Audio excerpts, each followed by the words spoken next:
Olá, queridos amigos, amigas, alunos da disciplina Direito Romano e História do Direito, da PUC Minas, EAD. Tudo bem com vocês? Muito bem, nessa nossa terceira videoaula, a proposta que ora se desenha é muito próxima daquilo que nós já vimos na unidade número 2. Nós nos dedicamos incansavelmente para tratar um pouco mais acerca da história do direito, porém agora vinculada ao direito romano. E a necessidade de nós dedicarmos mais uma videoaula para o tratamento daquela que é a nossa segunda parte, ou a parte 2 do direito romano, consiste exatamente num roteiro cronológico especialmente elaborado e, por que não, desenhado pela própria história, para que nós possamos analisar, dentro de uma proposta de continuidade, a maneira pela qual se transcorreu o tratamento jurídico das principais questões histórico-sociais que permearam, que construíram, que avalizaram o período de desenvolvimento e afloramento da sociedade romana. Na nossa videoaula anterior, nós demos preferência não apenas quanto ao nascimento da civilização romana. E na unidade anterior, tal como vimos, a proposta se desenhou para uma construção e consolidação da civilização romana, em particular por meio da sua anterior divisão em tribos, de uma espécie de isolamento pelo qual elas se constituíam e do avanço paulatino que se deu rumo à instituição das cidades, da civitas, sobretudo Roma. Portanto, quando nós concluímos a nossa unidade anterior, deixamos não apenas uma pergunta no ar, mas, acima de tudo, uma proposta de trabalho que agora se avança para essa nossa terceira unidade. Quando nós nos propusemos a estudar não só a origem, como o desenvolvimento do direito romano, verificamos que toda a sua base, toda a sua sedimentação tem como viga mestra o tratamento jurídico dessas questões sociais. E o tratamento jurídico das questões sociais irá pressupor a existência e a aplicação de uma estrutura normativa. Nós começamos a constatar que a norma escrita, o direito escrito, da mesma maneira como vimos, em particular, das principais legislações e codificações, principalmente na Mesopotâmia, isso nos traz uma herança primordial para que compreendamos a aplicação do direito. Roma se ocupa dessa aplicação do direito, do tratamento de questões do cotidiano, e esse tratamento das questões do cotidiano, levando-se em consideração, ora, uma situação abstrata, onde a minha aplicação da norma, ela vai se dar dentro de um plano interpretativo, como vamos acompanhar ao longo dessa unidade, e também pressupondo a existência de situações concretas. Vale dizer, casos. É um direito casuístico, aonde a existência do conflito irá ser crucial para a escolha da regra aplicável visando a sua solução. Mas, tal como fizemos nas outras duas unidades, torna-se também importante verificarmos de forma peculiar esse nexo entre o percurso histórico e o desenvolvimento do direito, que necessariamente vão se entrecruzar. O método histórico propriamente dito, que nos serve de base, de fundamento para esse desenvolvimento, irá nos inserir nesse universo pelo qual Roma agora encontra-se mergulhada. Nesse exato instante, já superamos, aquele período de desenvolvimento da monarquia romana. Pressupomos a existência de uma república já devidamente erigida e destinada à consecução do desenvolvimento da cidade de Roma. Os povos conquistados aumentam a cada dia. A submissão de tribos, a submissão de pessoas faz com que nós tenhamos cada vez mais uma situação de integração daqueles que ainda não têm a cidadania romana e consequentemente, o comando central, concentrado na figura do cônsul, né, e daqueles que o auxiliam, sobretudo na prestação da justiça. Pois, como dissemos, é do período republicano que emerge, igualmente, a figura do juiz, do magistrado, do pretor, responsável pela aplicação deste direito em Roma. Portanto, nós vamos enxergar nessa proposta uma forma cada vez maior de inclusão, que os povos conquistados queriam, né, aderir a esse conteúdo de abrangência que a sociedade romana tinha por meio das suas normas jurídicas, por meio da adoração dos deuses e, por que não, também através do pagamento, do recolhimento de impostos. Mas, se a situação bélica ou a situação jurídica estava em pujante desenvolvimento, e aqui cabe nos destacar mais uma vez a criteriosa edição da Lei das 12 Tábuas, inclusive fruto, né, da proposta da nossa segunda atividade aberta, nós vamos encontrar um cenário não tão propício a uma calmaria que se instituiria, né, nesse período republicano. Nós tínhamos dentro do território um crescimento e um cenário corruptivo extremamente elevado, um conflito que, paralelamente a essa criação de normas, se estabelecia no plano político entre os senadores e as outras classes sociais, e aqui cabe-nos novamente enfatizar os patrícios e o seu eterno combate junto aos plebeus, a riqueza comercial que brotava do entreposto de mercadorias e, consequentemente, do acúmulo material feito por ex-plebeus que adquiriam a sua liberdade e tornavam-se não patrícios, mas uma classe social ascendente, que para se vingar dentro da proposta, né, degenerativa que os patrícios impunham por meio das legislações via Senado, também se vingavam por meio da edição de leis. Vamos imaginar, por exemplo, um cenário onde, quando nós tínhamos um cônsul, né, ou um edil curul, ou um questor, ou alguém que ocupasse um cargo de relevância na estrutura política romana, ele mobilizava toda, né, a sua força, não só financeira, como de influência política e ideológica, para que fossem criadas normas de perseguição aos patrícios. E já quando os patrícios, ao se vingarem, também procuravam estabelecer regras que excluíam, né, ou que proporiam, né, estabelecer um distanciamento ainda maior entre patrícios e plebeus. Portanto, esse plano legislativo no qual Roma enfrentou durante o desenvolvimento da República é algo que talvez possa ser muito bem recebido, talvez até como um pressuposto da democracia. Mas por trás não era isso. A república, a res pública, a coisa pública, ela passava por um processo de manipulação. E, obviamente, esse processo de manipulação não desaguaria em águas, né, calmas. Pelo contrário, né, nós tínhamos um cenário turvo, um cenário nebuloso. E esse cenário nebuloso apenas contribuiu para o agravamento e uma crise republicana.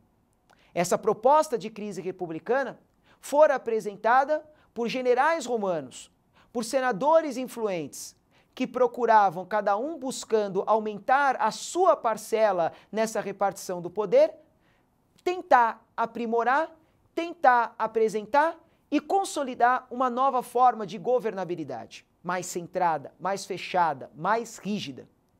Para tanto, foi quando nós tivemos alguns acontecimentos históricos que modificaram radicalmente a maneira política de se pensar e se construir a sociedade romana e que depois se refletiu ativamente quando passamos a estudar de que maneira que o direito se comportou a essa transição histórica verificada.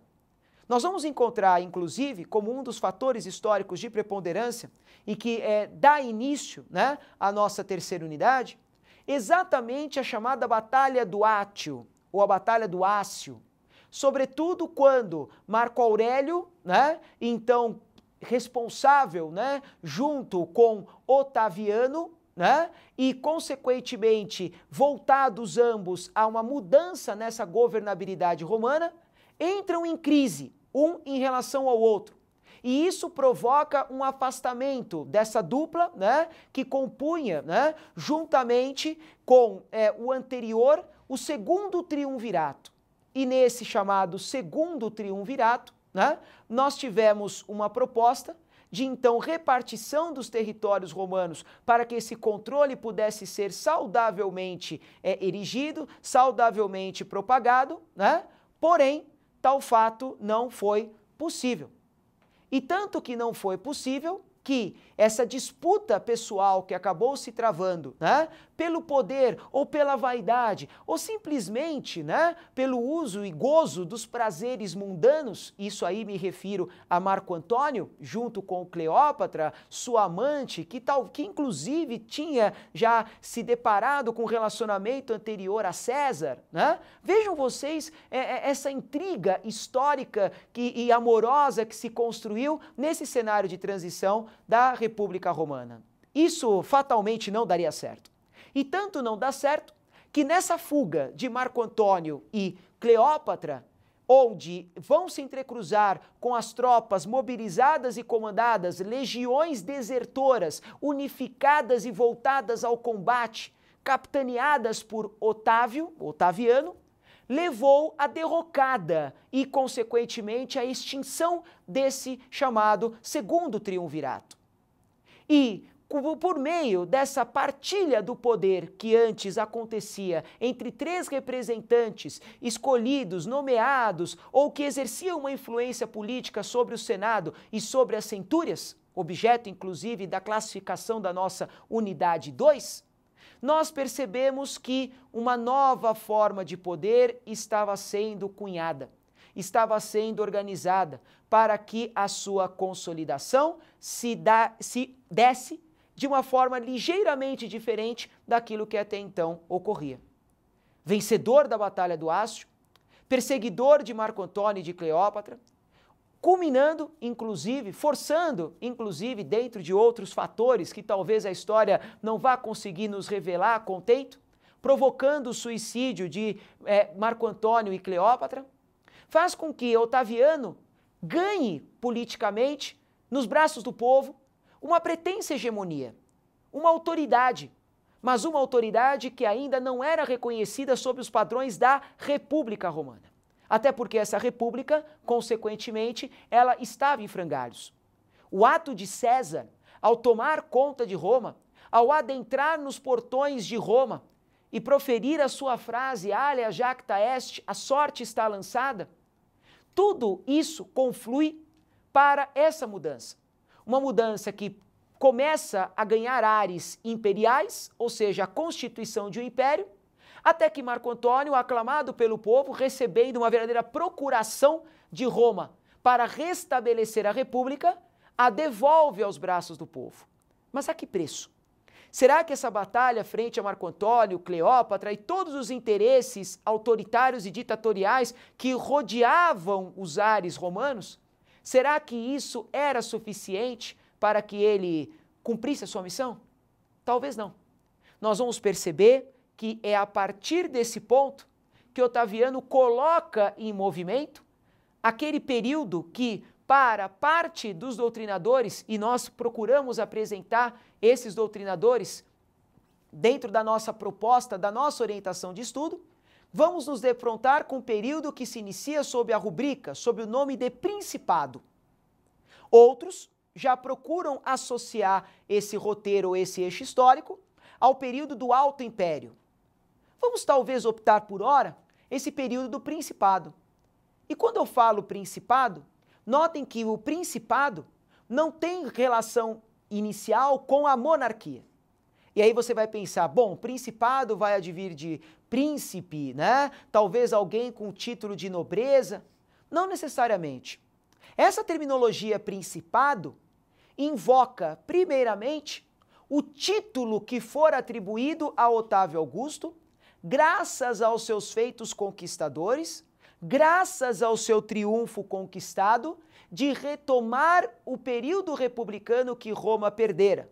Não apenas, né, com o seu pai adotivo e para muitos o seu pai, né, legítimo, vamos dizer assim, essa relação sanguínea existente entre Otaviano e César, o imperador, fez com que nós tivéssemos um agradecimento todo especial, particular do povo romano para com Otaviano. Por tal razão, o Senado o laureia com o título de príncipes, o primeiro, o primogênito, aquele filho querido de Roma, responsável por devolver a legitimidade republicana que a cidade perdera. Só que, acompanhando essa diretriz, honorífica, nós vamos ter em conjunto com ela uma proposta implícita de Otávio. E quando eu digo implícita, é que para muitos também, esse poder exercido por Otaviano, esse poder de fato, na verdade ocultava uma pretensão maior. Talvez Otávio não estivesse tão preocupado assim com a retomada da República. Ele estaria talvez preocupado em perpetuar o seu poder. Porém, como posso perpetuar o meu poder dentro de uma estrutura republicana? Quais instrumentos poderiam ser selecionados dentro de diretrizes legítimas e juridicamente construídas? Há muito sangue, há muita luta, há uma barbárie e conflitos entre classes sociais. Talvez a ideia de Otaviano, que no primeiro momento recebeu durante 10 anos consecutivos o título de cônsul e conseguiu à sua maneira ter as rédeas de Roma e exercer o seu poder, superando esses 10 anos, a ele fora cometido províncias fora do limite de Roma, para que talvez ele pudesse expandir esse ambiente republicano a Lures ou a outros locais ainda não tão explorados. Tudo isso era desnecessário para ele. Ele queria lá permanecer, ele queria lá conquistar a sua hegemonia. Mas isso talvez possa nos inquietar para decodificar a mensagem implícita em suas palavras. Talvez o que ele queria era não resgatar os ideais republicanos ou devolver o poder ao povo, mas talvez nós estávamos de frente com uma iniciativa de perpetuação e que poderia, assim como tentou César, construir um período imperial em Roma. Portanto, é neste período imperial que debruçamos toda a ênfase desta unidade. E é nesta ênfase que a unidade conclama que nós começamos a abordar a resposta que o ordenamento jurídico romano confere a essa situação.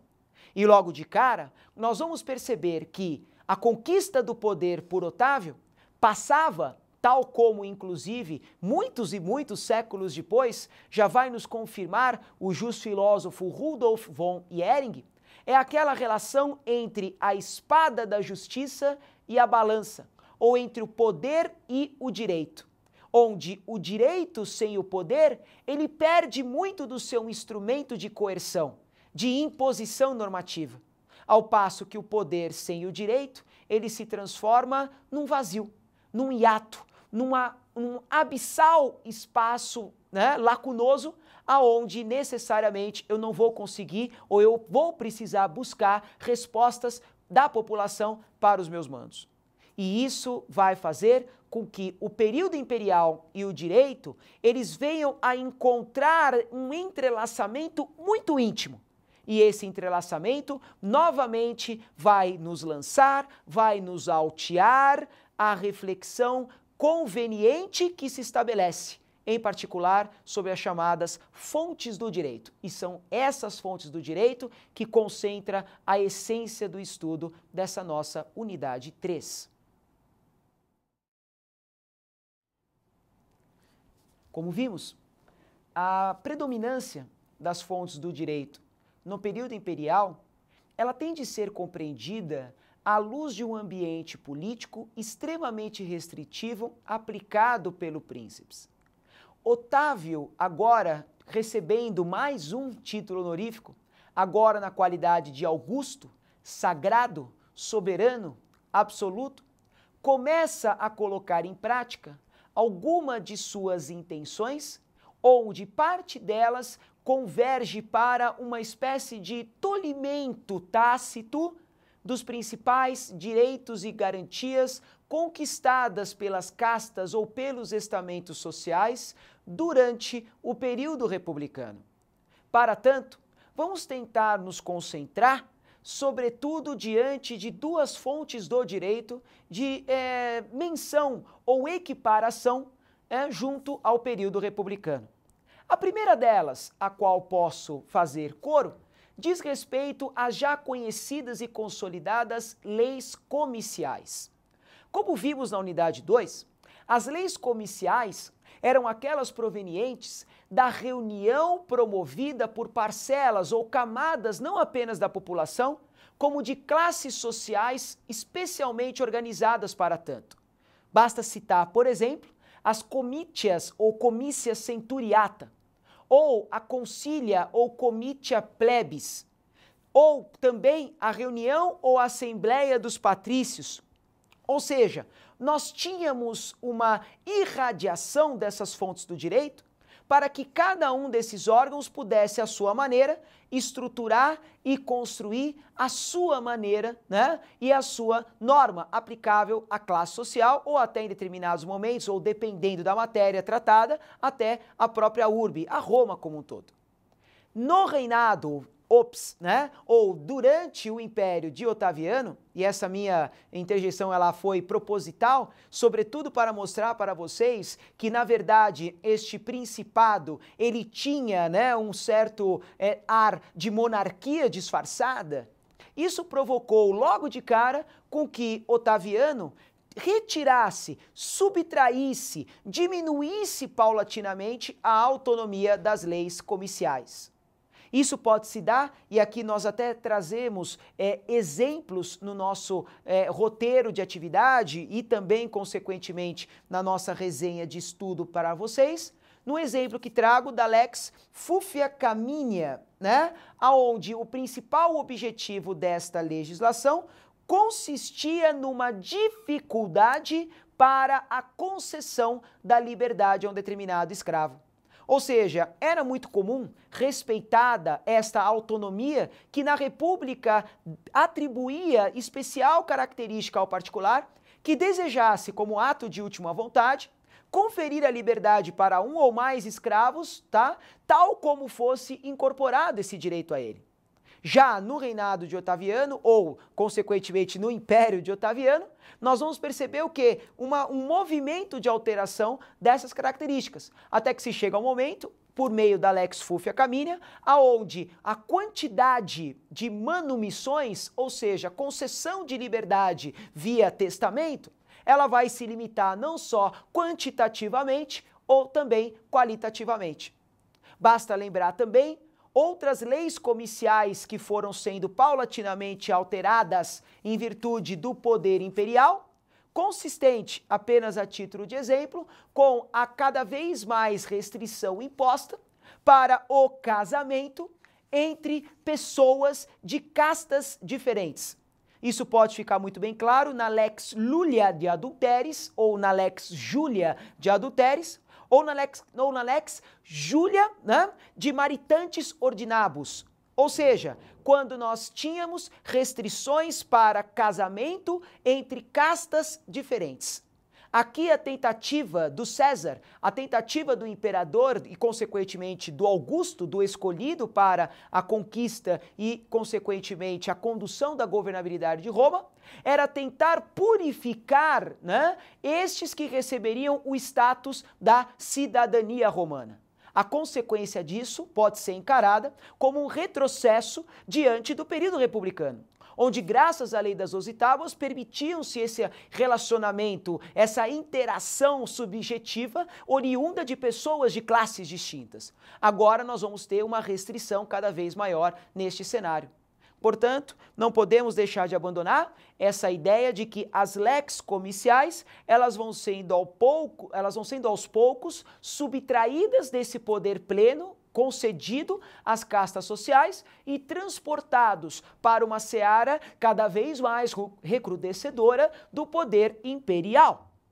Agora, será que as leis comiciais figuravam como a mais importante das fontes do direito? Como nós vamos perceber, não. essa atividade legislativa, ela vai começar a minguar, ou seja, a diminuir, a partir do momento em que nós vamos constatar a evolução do Principado. E essa evolução do Principado também está associada a uma evolução experimentada pelos principais órgãos de criação legislativa e assessoramento do Príncipes. Um destes órgãos que ficou patente, que ficou consagrado, por que consagrado? Pois ele vai invadir não apenas o período republicano, como também o período imperial, graças a uma herança histórica adquirida, em particular no período monárquico, em relação ao Senado. O Senado tem uma influência que perpassa a monarquia, invade a república, avança no principado, mergulha no Alto Império e vai ser responsável e protagonista até a derrocada do Império Romano. Em cada uma dessas épocas históricas, importante frisar que o Estado adquire status diferente e, graças ao Senado, ele também vai assimilando formas diferentes de se construir o direito. Se, na monarquia, o Estado e, consequentemente, o Senado assumiam uma função especulativa dos anseios da população diante de uma norma cunhada pelo rei, nós vamos perceber na República uma função fiscalizatória e também coligada, né, a um assessoramento por parte das comitías ou por parte dos estamentos sociais romanos. Mas nós já começamos a perceber uma autonomia criadora de leis que o Senado vai também trazendo para si. Agora, e no período imperial? Será que este Senado também mantém o arquétipo forte de um órgão estatuído e gerador de normas jurídicas? A resposta, ela vai estar de acordo, né, com o ponto de vista que cada um de nós possuir em relação à preponderância do poder do príncipes. Mas uma coisa é certa, talvez nas palavras de um dos mais prestigiados e renomados juristas que figuraram então à época, Gaio, assim define esta atuação do Senado frente ao Alto Império. Para ele, né, o Senado manda, o Senado estabelece. Tudo aquilo que o Senado faz tem força de lei, ainda que isso, né, tenha sido discutido ou não discutido. Portanto, nós vamos encontrar nas palavras de Gaio uma síntese ditatorial ou imperial ou até republicana, por isso que eu reforcei essa ideia do ponto de vista, frente à autonomia legislativa. Encontraremos concentrado na mão do Senado esse poder de criação de normas. Mas será que o príncipe assimilou com extrema vagarosidade ou será que ele realmente contrapôs esta expansão dos chamados senadores? Será que essa força vinculante das normas propostas pelo Senado resolveriam os problemas pelos quais o próprio instituto do imperialismo romano mergulharia a posteriori? Uma proposta de resposta disso que estamos falando passa pelos papéis que os senadores assumiam e a convicção que eles desenvolviam na criação de normas. Nós podemos estabilizar essa relação do Senado com o Império Romano a prioristicamente com uma função peculiar que o Estado assume nesse período, via Senado, que é a figura do Senato Consulto, ou do Senado Consultivo, ou pura e simplesmente com uma atribuição, né, consultiva e normativa assumida pelo Estado. E não apenas o Estado ele vai assumir esse papel, como ele também irá trabalhar com uma proposta de institucionalização das regras por ele criadas. Nós constatamos aqui, meus nobres amigos, queridos alunos e alunas da nossa disciplina virtual, nós percebemos que o Estado e o Senado nos vai legar um importante instrumento de compreensão das normas jurídicas.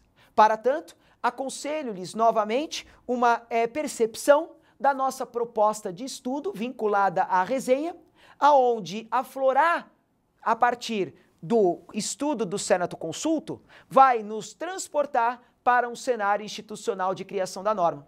Agora nós vamos constatar que a norma jurídica, oriunda do poder do Senato Consulto, ela vai ganhar o quê? Caracteres próprios. Um desses caracteres se edifica por meio da chamada prescriptio, ou prescrição, ou até mesmo como a própria situação, né, construtiva da resenha nos propõe, ela vai ter como atributo indicar o magistrado responsável pela proposição da lei, o local onde a lei foi proposta, a data da sua competente aprovação. Então vejam que qualquer semelhança com o princípio da publicidade, que hoje nós encontramos até no artigo 37 da Constituição Federal, não é pura e simplesmente mera coincidência. É um reflexo de um poder institucionalizado que edifica suas normas e procura espalhá-las perante todo o ordenamento. Nós vamos encontrar no corpo a essência da norma jurídica, ou como também a resenha propõe, o texto da legislação. Então vejam, nós temos a prescriptio, que é a indicação da autoridade. Nós temos o texto da legislação, que vai comportar exatamente o seu conteúdo, o recheio normativo, aquela conduta desejada pelo responsável pela criação da norma. E vamos ter, afinal, obviamente, o elemento que vincula o ser e o dever ser. Essa proposta, que não é de nenhum de nós, foi proposta por Kelsen também vários e vários séculos depois, mas que já dentro de uma proposta romana, já demonstrava o quê? Que numa dimensão intersubjetiva, que aliás era o reflexo de toda a norma jurídica, nós vamos resgatar aquele conceito que, se você quiser, você pode buscar novamente na unidade 2, a chamada o quê? Bilateralidade atributiva. Ou seja, numa relação entre pessoas, o que vai atribuir o comportamento de um ou a sujeição de um em relação à outra é exatamente o quê? Esse elemento normativo que as une. E esse elemento normativo, quando acompanhado de uma sanção, traz consigo o teor de obrigatoriedade de cumprimento da norma. Logo, temos que constatar que esse kit, vamos dizer assim, de criação de normas jurídicas pelo Senado, serve-nos como um importante ponto ou pilar de sustentação para a proposta que vai se desenhar a seguir. Por que a proposta que vai se desenhar a seguir? Pois, assim como os senadores acabavam por avocar para si um poder de império, esse poder de império, em relação ao príncipes, causa, obviamente, um singelo conflito. Mas não é um conflito que provocará a partir do príncipes uma revolta, um motim, a extinção do Senado, a morte dos senadores, não. Otaviano e posteriormente os imperadores que o sucederam tinham conhecimento do papel central do Senado. O Senado era o povo, o Senado era os comerciantes, o Senado arregimentaria o exército e os imperadores, obviamente, tinham uma atenção toda peculiar com o receio que disso brotava. Portanto, se o imperador ou príncipes não poderia avançar contra esses senadores, ele poderia controlar as leis por ele criadas. É por isso mesmo que, em conjunto com as chamadas legislações decorrentes do Senatus Consulta, da consulta do Senado, ou simplesmente das leis dos senadores, nós vamos encontrar o quê? Uma compilação, uma organização, uma estipulação de normas jurídicas fruto da atividade imperial exercida pelo príncipes. E essa pleiade de normas, nós vamos chamá-la de constituições imperiais.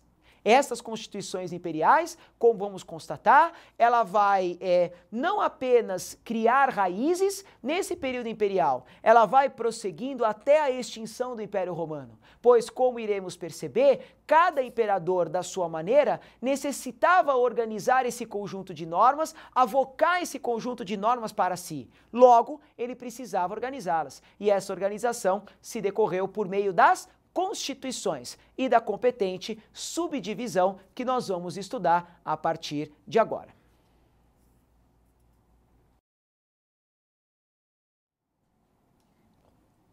Inicialmente, comecemos a analisar as constituições imperiais por meio da sua competente subdivisão. A subdivisão proposta, em particular pelo príncipes, e que foi também sendo moldada pelos imperadores que se seguiram, vai encontrar nesse período chamado Alto Império diversas atribuições correlatas e que tinham todas elas o poder de mando. Aqui eu gostaria que cada um de vocês tivessem uma singular atenção pelo que eu vou dizer agora. Vamos tentar imaginar uma norma jurídica sendo criada. Ela se submete, graças à interlocução constitucional que é advinda, a uma circunstância que nos projeta inicialmente a obediência de um processo legislativo. Graças a esse processo legislativo, vamos ter o nascimento de uma norma, que após a publicação no Diário Oficial, ganha o seu instrumento de validade, cumprindo ou não o período da vacatio legis. Já uma norma no Império Romano, já uma norma criada no período imperial, ela vai demandar para a sua competente validação e conformidade com a realidade social da época a fonte que dela emana. Nós já vimos as normas sendo emanadas do Senado. Vimos a restrição cada vez maior das leis comiciais. Mas será que essa norma jurídica também padecia de algum risco de sua não consolidação sob a expectativa do Augusto? A resposta nos é dada pelas constituições imperiais. E vocês vão perceber a sutileza das constituições imperiais. Por meio delas, em muitos casos, nós não tínhamos uma norma jurídica em concreto. Nós não nos defrontávamos com uma lei criada, mas a palavra do imperador, a força que brotava do seu ensinamento ou do seu conhecimento diante de um problema concreto, foram adquirindo tamanha e tão portentosa aceitação que receberam o mesmo status de lei. Então, se o imperador não criava a lei no seu sentido explícito, ou se não criava a lei no seu sentido concreto, ou da mesma forma que os procedimentos eram usados por outras castas sociais, nós encontrávamos na Constituição Imperial um poder de mando tamanhamente inculcado no poderio do imperador, que também ganhava a sua aceitação.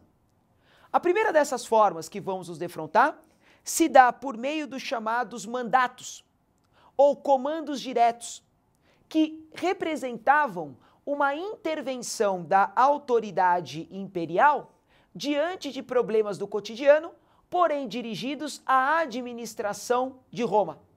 Aqui não se trata de uma interferência imediata do imperador, mas pura e simplesmente de ordens por ele emanadas que recebiam, vamos dizer assim, a rubrica, ou recebiam a razão de se revelarem como instrumentos garantidores da condução da atividade ou da governança de Roma. Portanto, para o universo jurídico, essa edição dos decretos ela não assume tamanha importância. Por quê? Pois ela tinha uma finalidade um pouco mais burocrática de condução dos assuntos da cidade. O que começa a nos dar esse ar de maior fulgência é exatamente a proposta advinda dos chamados éditos.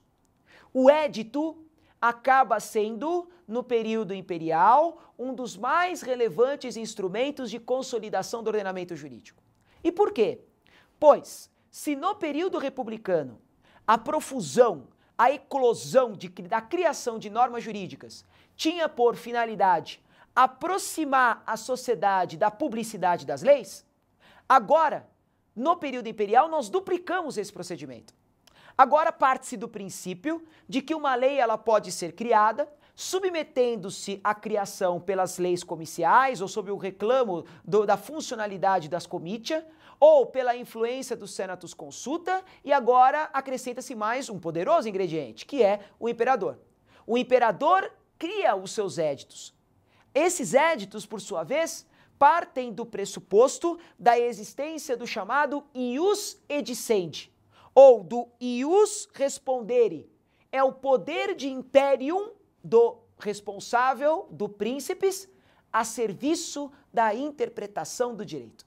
Portanto, esse chamado édito, ou os éditos, devido às mais diferentes respostas proferidas pelo imperador no curso do alarmante número e, consequentemente, crescimento das respostas que a ele eram necessárias serem dadas, nós vamos perceber que cada uma dessas respostas do imperador ganhava o status do édito. O exercício do ius disserem do imperador ganhava esse status de édito. E, consequentemente, nós mudamos um pouco o enfoque, não apenas para a produção de normas jurídicas, mas para uma interpretação vinculante. Quem será que iria ser contra o édito do imperador? Será que alguém poderia discordar do édito do imperador? Dificilmente, dentro de um plano hierárquico que se construiu ao longo da história das civilizações. Então, o que podemos pressupor é que o édito, ele tinha uma função doutrinária. Ele tinha uma função interpretativa, até mesmo uma postura hermenêutica capaz de posicionar o Império Romano diante daquela situação. E não foram poucas, vale dizer, as possibilidades e, consequentemente, a atuação do imperador nesse caso. Podemos destacar diversos éditos criados para evitar, apenas à guisa de exemplo, a responsabilização da esposa, né, por culpa de dívidas contraídas pelo cônjuge. Esse é um avanço circunstancial. Por quê? Porque se antes nós tínhamos uma situação de fragilidade acometida, sobretudo a mulher, o que se deu ainda mais no período das gentes, na esfera monárquica, quando começamos a estudar Roma, agora a resposta do imperador para problemas desse sentido era categórica, ou seja, a responsabilidade do homem, ela era diferente da responsabilidade da mulher. Ou seja, se ele contrai as dívidas, a mulher, consequentemente, não pode receber qualquer imputação de responsabilidade por dívidas que não foi contraída ou dívidas que não foram ali vinculadas à sua responsabilidade. Portanto, dessa forma, podemos volver toda a apreciação que se canaliza para a essência do direito romano dessa época, que as respostas do imperador se davam por meio dos chamados éditos, enaltecendo sempre uma postura interpretativa vinculada, emanada à lógica da lei. Veremos, assim como tivemos os mandatos, assim como tivemos os éditos, por meio da chamada figura dos decretos, outro ponto de singular relevância atribuída ao poder de império do absoluto, do Augusto. Aqui nós vamos encontrar uma pequena distinção quando comparado aos éditos. Os éditos, eles tinham uma força de apropriação interpretativa um pouco mais dirigida ao aspecto material. Já quando nós nos referimos aos decretos, esses decretos, eles tinham como finalidade conferir ao imperador uma função concebida como jurisdicional. Aqui, notem vocês, a jurisdição, ela já nos lança a um caráter processual de tratamento dos conflitos. E nesse caráter processual de tratamento dos conflitos, o exercício da jurisdição também dá prerrogativas ao imperador. Cabe lembrar que a Lei das 12 Tábuas, ela já estabelecia no seu bojo uma série de regramentos que regulavam a forma de solução desses conflitos. Mas parece-nos que no desenrolar e o desenvolvimento da civilização romana, a presença interveniente do imperador se mostrava cada vez mais presente. E por meio desses chamados decretos, o imperador criava disposições de índole ou de natureza processual. Talvez um dos grandes exemplos que emanam dessa índole processual do imperador se dá com relação à responsabilidade do corpo ou da vida do devedor frente ao pagamento de uma dívida. O que antes, até mesmo antes da edição da Lei das 12 Tábuas, ou quando ainda nós não tínhamos, né, essa proximidade entre patrícios e plebeus, pelo menos no campo político-jurídico, a vida do devedor, ela era dada como forma de pagamento por alguma obrigação contraída e não paga. Agora, graças à intervenção via decreto do imperador, essa cognição, esse conhecimento, essa tutela dos direitos do devedor poderiam inclusive forcejar ao credor que buscasse outras alternativas que não o perecimento da vida do devedor.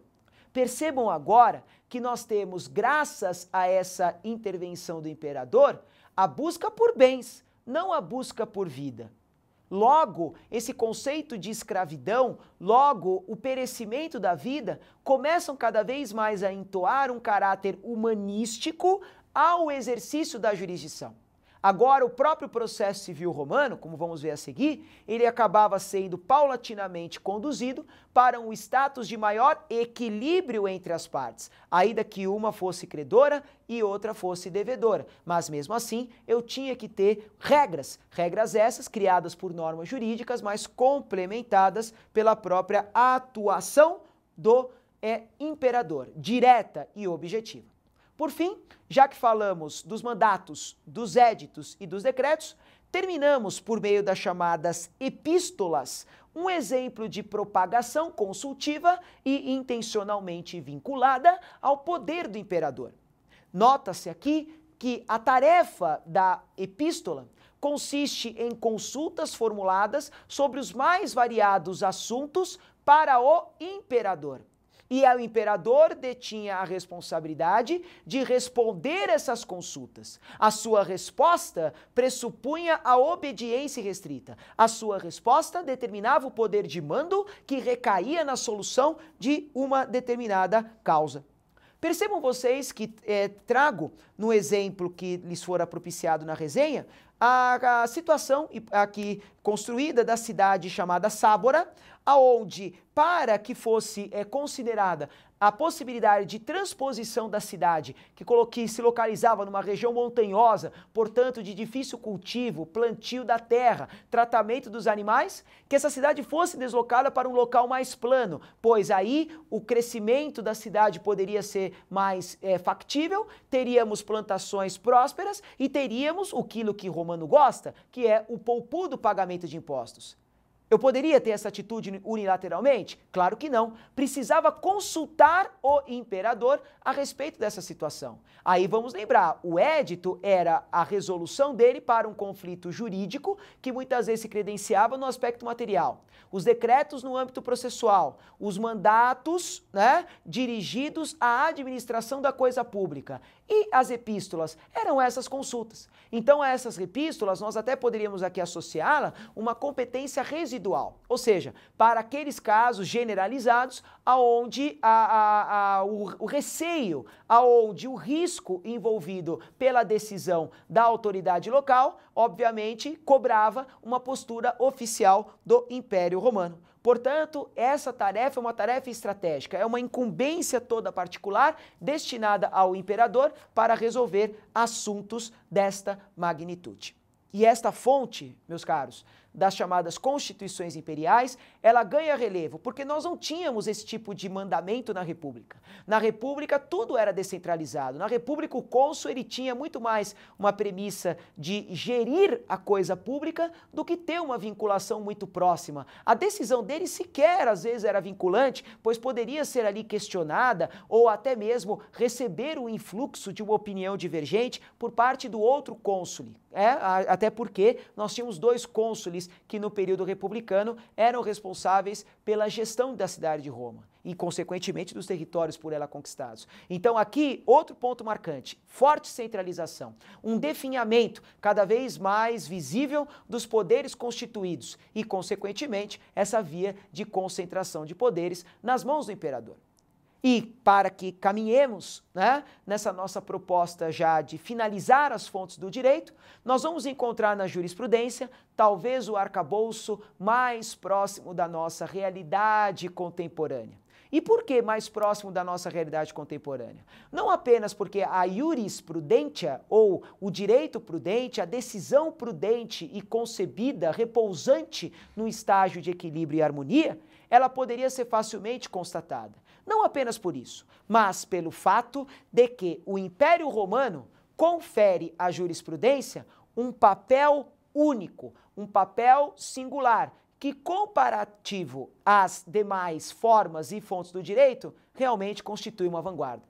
O primeiro ponto que nós podemos frisar a respeito das chamadas jurisprudências é o papel que delas emana.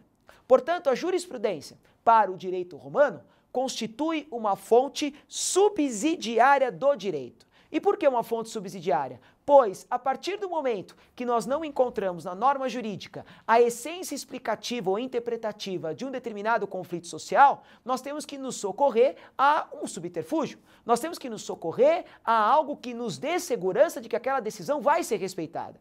Portanto, nesse cenário brota a jurisprudência. Brota no dever que a ela é considerada de resolver, de abraçar e de conferir uma conciliação do conflito. Portanto, guardem muito bem isso que eu vou falar para vocês. A jurisprudência, como fonte de direito, ela tem uma função conciliatória.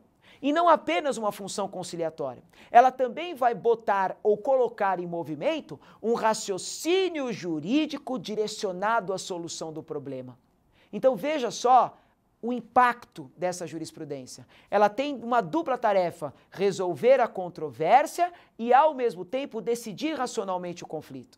E essa decisão, ela vai se dar sob um duplo enfoque, não apenas de situações concretas, que para nós pode ser muito bem traduzido como a solução do problema, como também diante de soluções abstratas. E quando eu falo soluções abstratas, eu vou convidar cada um de vocês à releitura do material de apoio, tá? Que foi ali até conferido como bibliografia obrigatória. Vocês vão perceber na obra Manual Elementar de Direito Romano, em particular nas páginas indicadas à leitura, aquela controvérsia fixada entre as escolas dos sabinianos e dos proculeianos. É exatamente isso. Esse é o papel da jurisprudência. Vocês vão perceber que cada excerto de 1 a 36 que foram ali elencados para o comentário dos sabinianos e dos proculeianos, eles concebiam o que ali naquele ponto? Situações. Ou situações concretas ou situações abstratas. Nós vamos perceber ali que em cada uma das opiniões formuladas pelos jurisconsultos ali credenciados pelo imperador, nós vamos ter o quê? A emanação da fonte do direito. Sobre posse, sobre propriedade, sobre direito de família. Essa controvérsia entre proculeianos e sabinianos, ela é o quê? O espelho, o reflexo vivo ou da manutenção da tradição, né, que consequentemente se vinculava à escola dos sabinianos, ou uma proposta progressista, que era a principal vontade e preponderância da literatura dos proculeianos. E quando vocês forem ler o material, e eu espero que esse estudo se concretize e de maneira propícia ao seu bem-estar e ao seu crescimento acadêmico, você irá constatar algo interessante. Gerações e gerações e gerações e gerações de juristas. Pessoas que entendiam o direito. Pessoas que negociavam a sua honra para construir um conceito sobre aquele caso. Portanto, uma das fontes marcantes do direito no período imperial é a jurisprudência. E a jurisprudência ela vai ter uma tríplice função. Ela não apenas é fonte do direito, mas ela também vai ter a função do chamado ius respondendi, também conhecido como o responsa prudendi. Portanto, jurisprudência como fonte de direito, ius respondendi ou a responsa prudendi são os traços característicos da jurisprudência. Ius respondendi por quê? Porque é uma resposta avalizada pelo direito, ou seja, é o direito analisando ele mesmo e buscando uma resposta singular ou majoritária para aquele determinado conflito. Ah, professor, mas será que não tinha ou não existiam divergências entre, por exemplo, sabinianos e proculeianos? Claro! Aliás, vocês viram que em quase todos os excertos que foram ali destacados, existia mais ou menos uma ideia antagônica entre um e outro. E nesse ponto, aquilo era a fonte do direito? Aquilo era a fonte do direito. É por isso mesmo que Gaio, ele até trabalhava dentro da sua doutrina e, consequentemente, verificando e apreciando essa relação entre sabinianos e proculeianos, ele era enfático ao dizer que quando se tinha ou se alcançava uma unidade, uma homogeneidade de proposições entre sabinianos e proculeianos, obviamente que a força vinculante ela estava presente. Agora, se eu me defrontava com uma posição dos sabinianos e uma divergência verificada a partir da leitura do mesmo dispositivo pelos proculeianos, o que isso me traz? Isso, consequentemente, subtrai a vinculação que aquela decisão vai ter. Portanto, essa criação de jurisprudência, ela é algo ainda um pouco questionável. Por quê? Porque quando eu tenho a unidade, a jurisprudência é vinculante. Quando eu tenho a divergência, como é que eu posso vinculá-la? Qual opinião vai prevalecer? É por isso mesmo que a atividade da jurisprudência jamais tem o condão de substituir a atividade do pretor. É por isso mesmo que a atividade da jurisprudência, de maneira graciosa, de maneira completa, ela vai ter por status, ela vai ter por escopo propiciar o quê? Uma legitimidade do ius respondendi ou da responsa prudente. Por uma razão. Não é qualquer pessoa que vai poder livremente estabelecer o quê? A análise daquele caso concreto. nós vamos ter juristas credenciados pelo imperador. É como se você tivesse a sua carteirinha de jurista, se me permite até essa metáfora ainda que não das mais inteligentes. Mas o que vamos constatar é que apenas aqueles juristas que fossem autorizados ou que tivessem o seu reconhecimento pelo imperador é que poderiam proferir o chamado ius respondendi, ou a responsa prudente. Dentro de um plano macro, de um plano de avaliação mais extenso, nós vamos perceber que essa jurisprudência ela teve um papel muitíssimo importante, exatamente como um complemento, como uma interpretação jurídico-doutrinária de preceitos que ficaram construídos ao redor da nossa perspectiva de análise. E por fim, não menos importante, nós vamos analisar como ponto também fundamental da nossa disciplina e da nossa unidade 3, a maneira de se aplicar esse direito. Temos que perceber, não podemos esquecer que, assim como proliferou não só as epístolas para aquela resolução de problemas, mas principalmente os decretos eram aplicáveis dentro das constituições imperiais como uma atividade jurisdicional do imperador. Isso pode te confundir, cuidado. Você pode pensar que o imperador ele tinha uma competência absoluta, até volvendo aqui o nosso estudo para o âmbito do processo civil contemporâneo brasileiro, onde só ele poderia decidir as causas. Não é bem assim. O imperador, ele detinha uma competência jurisdicional, mas uma competência jurisdicional para assuntos estratégicos para o império. Pois, na base, nós encontrávamos um movimento de construção riquíssimo, por meio das chamadas leges actiones, também conhecida como as ações da lei. Vamos tentar enxergar, meus queridos amigos, essas chamadas ações da lei como aquilo que a elas comete o conceito, como a tutela dos direitos subjetivos. Eu tenho o direito subjetivo de cobrar minha dívida. Eu tenho o direito subjetivo de retomar a posse daquele escravo. Eu tenho o direito subjetivo de conferir por testamento a liberdade para aquele escravo que há tantos anos se está vinculado à minha família na qualidade de cliente, por exemplo. Vide, a nossa estrutura estamental romana. Portanto, aqui, o que o direito romano passa a criar através das ações da lei é um mecanismo prático de aplicação do direito subjetivo, apenas isto. É por tal razão que aqui nós estudamos pouco do direito material, mas estudamos bastante de uma espécie de contencioso romano, ou o direito processual civil romano.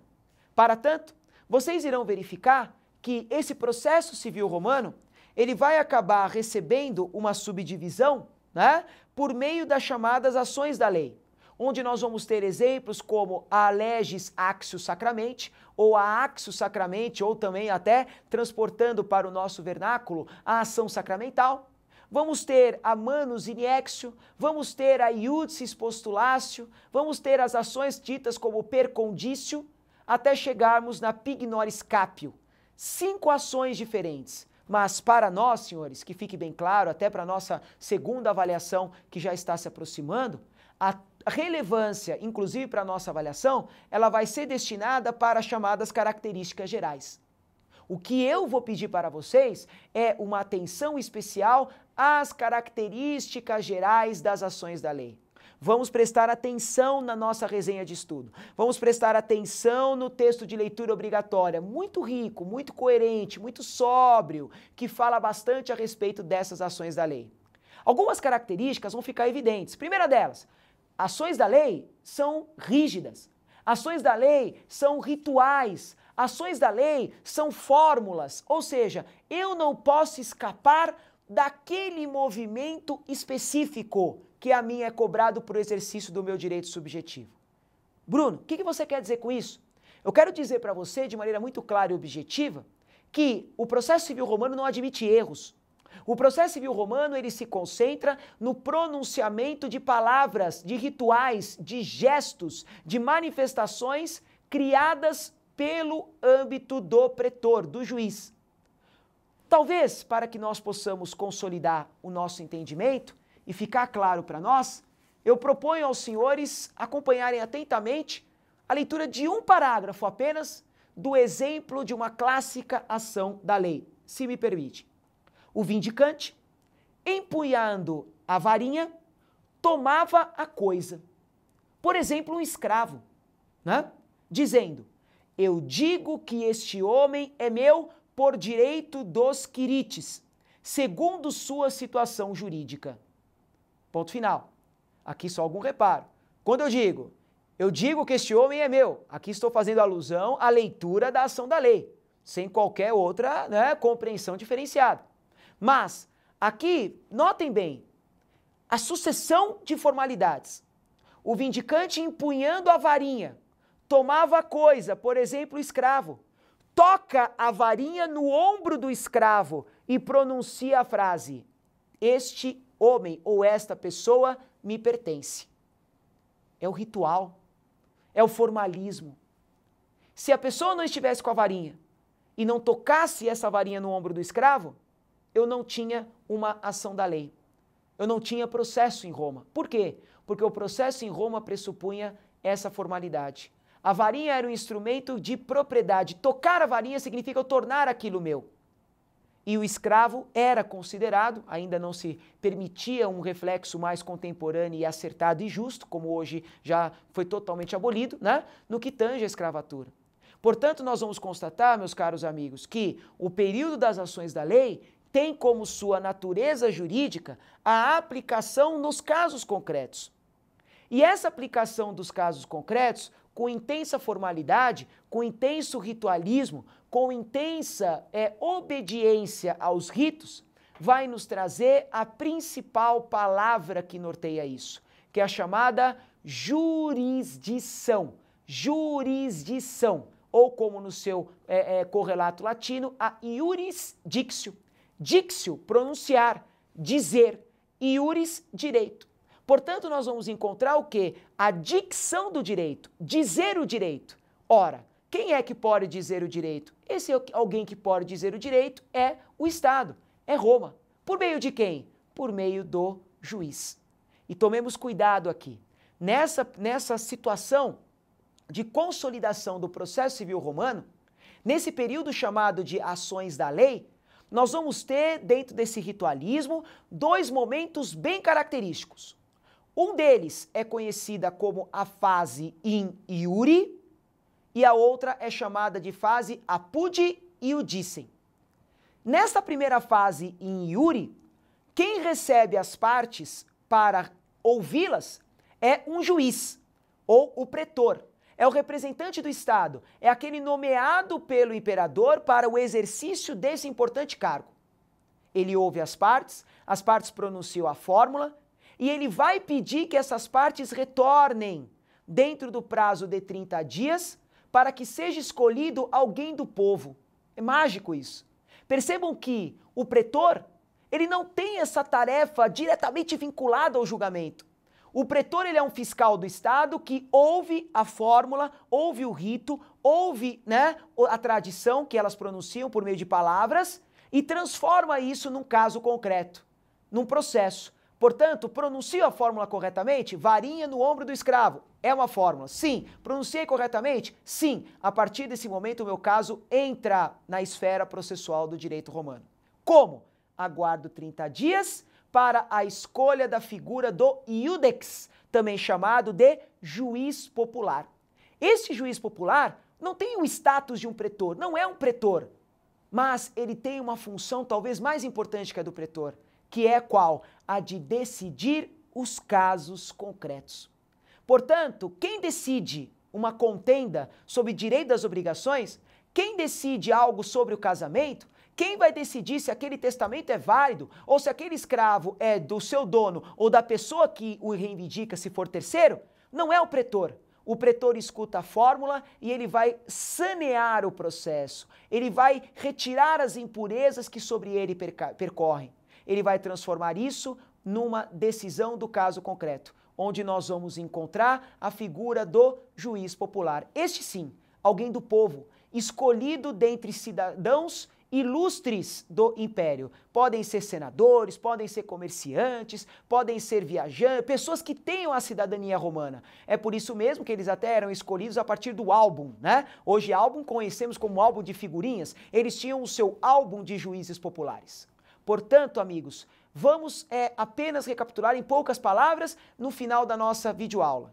Primeira coisa que é de destaque ser ponderado, nós vamos encontrar uma importante transição histórica que se dá desde o final da República até o começo do Principado, graças à interferência positiva ou negativa, cada um vai interpretar os escritos históricos da maneira que bem entende, mas vamos encontrar em Otaviano essa viga mestra dessa transformação política desde a sua batalha do Átio, frente a Marco Antônio e Cleópatra. Superando isso, Otaviano ascende com uma força inquestionável, com a figura de príncipes, primogênito, único, o primeiro de Roma. Isso faz com que ele rivalize com as comitia, rivalize com os senatus consulto, crie as suas próprias leis, por meio das chamadas constituições imperiais. Vimos que a jurisprudência para Otaviano assume papel de destaque, pois agora o direito ele não era só legislado, como acontecia na República. Agora ele era legislado e ele era interpretado. Só que essa interpretação tinha como principais artífices ou protagonistas juristas selecionados pelo imperador. Dois grandes exemplos são os sabinianos e os proculeanos, que formaram duas escolas, que antes de ser rivais, elas tinham posições antagônicas, onde os sabinianos pensavam numa estrutura um pouco mais conservadora, pela manutenção do entendimento legal vigente, ao passo que os proculeanos tinham um ar mais progressista. Para eles, a construção do direito romano ele deveria necessariamente ser vinculado até mesmo ao resgate da natureza humana, o que, por exemplo, estruturaria a figura do ius gentium, que inclusive muitos colocaram, analisaram, verificaram e ponderaram na nossa unidade 2 e na nossa primeira avaliação com muito êxito. Portanto, nós vamos encontrar nesse jogo a necessidade e a consagração da defesa dos direitos subjetivos. E isso vai se dar por meio das chamadas ações da lei. E principal das ações da lei, elas são ritualistas, elas têm formalidades, mas acima de tudo, elas vão trabalhar o quê? Com a atuação do pretor, onde a ele era cometido a tarefa da iurisdição, ou a iurisdictio, o pronunciamento do direito. Portanto, o pretor é um artífice singular, porque ele pronuncia o direito, ele estabelece a iurisdictio. Portanto, nós conseguimos dessa maneira, muito distante de encerrar, pois o direito romano é vivo, ele permeia a nossa vida até hoje com o nosso atual Código Civil, mas ele pressupõe um entendimento amplo, um entendimento coerente, um entendimento abalizado para tudo aquilo que nós procuramos evoluir. Portanto, senhores, vamos nos preparar, vamos estudar, vamos ler o material de apoio, vamos sanear as dúvidas via correio eletrônico, vamos inserir frases ou comentários naquilo que é apresentado no fórum de discussões. Mas por ora, vamos ter em mente que o direito romano é um pouco de lógica também, onde a norma jurídica nasce, ela é interpretada e ela é defendida pelos titulares do direito subjetivo, que utilizam de processo, que utilizam das ações da lei para que o seu direito venha a ser elevado num patamar mais alto de merecimento por aquilo que lhes faz jus. Portanto, essas são as considerações dessa nossa unidade 3. Bons estudos e muito obrigado!